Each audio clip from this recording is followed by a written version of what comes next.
રીવા જ્યારે જામનગરની એક દીકરી અને આવું એક ધાર્મિક અને સામાજિક મેસેજ આપતો એવું કોઈ મૂવી, તો આ મૂવીમાં કામ કરવાનો તમારો અનુભવ કેવો રહ્યો?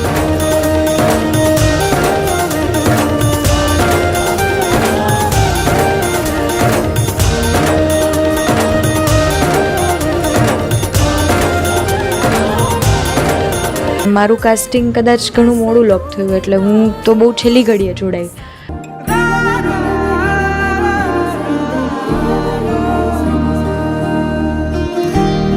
એવું મને ફીલ ના થયું કે અચ્છા હું છેલ્લી ઘડીએ જોડાઈ છું, તો પ્રોસેસમાં મને એટલી જ મજા આવી આમાં. અને કદાચ બીજી કરેલી કોઈ પણ ફિલ્મ કરતાં આમાં કંઈક અલગ જ મજા આવી છે એમ. તો એ રીતે સરસ એક્સપિરિયન્સ રહ્યો.